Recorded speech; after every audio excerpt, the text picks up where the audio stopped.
ஆரோக்கியமான வாழ்க்கைக்குரிய வாழ்வியல் முறை பகுதி 47 ஃபாஸ்டிங், அதாவது விரதம் இருத்தல் அல்லது உண்ணாமல் ஸ்கிப் பண்ணுறது.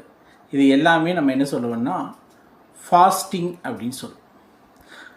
இந்த ஆரோக்கியமான வாழ்க்கைக்குரிய வாழ்வியல் முறையில் ஃபாஸ்டிங் எவ்வளவு தூரம் உடலுக்கு நன்மை செய்யுது, அதை ஒரு வாழ்வியல் முறையாகவே நம்ம கடைபிடிச்சா அது எவ்வளவு தூரம் நம்முடைய உடலை ஒரு கட்டு அமைப்பதிலையும் உடல் ஒரு ஆரோக்கியமாக இருக்கிறதுலையும் அது ஹெல்ப்ஃபுல்லாக இருக்குதுங்கிறத பார்ப்போம்.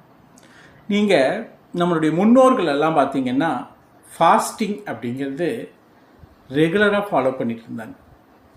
அது மட்டும் இல்லை, அவங்க 3 வேளை சாப்பிடல, 2 வேளை தான் சாப்பிட்டாங்க.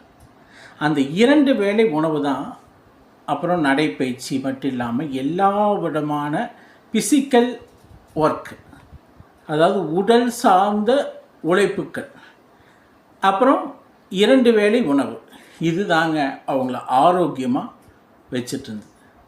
ஆனால் இன்றைக்கி இருக்கக்கூடிய மெக்கானிக்கல் வேர்ல்டில் ஆரோக்கியம் அப்படிங்கிறது பார்த்திங்கன்னா ஒரு கொஸ்டின் ஆகிட்டு ஹாஸ்பிட்டல் போகிறது அதிகமாகிடுச்சு. ஏன்னா அந்த டயட், ஃபுட் மேனேஜ்மெண்ட் கரெக்டாக இல்லை. அதனால தான் இத்தனை ஆரோக்கியம் மற்ற தன்மைகளும் வியாதிகளும் ஹாஸ்பிட்டல் போகிறதும் அதிகமாகிடுச்சு. அப்போ நம்மளுடைய உடலை ஆரோக்கியமாக வச்சுக்கிறதுக்கு இந்த உடலுக்கு அப்பப்போ ஃபாஸ்டிங் கொடுக்கறதுங்கிறது ரொம்ப முக்கியம். அப்போ வாரத்தில் 1 நாள் அல்லது 2 நாள், மாதத்தில் ஒரு 4-5 தடவை, ஏதாவது ஒரு வேளை அல்லது ஒரு நாள் உங்களுடைய சௌரியம். அந்த ஃபாஸ்டிங் நீங்கள் அது எந்த மதமானாலும் இருந்து பாருங்கள்.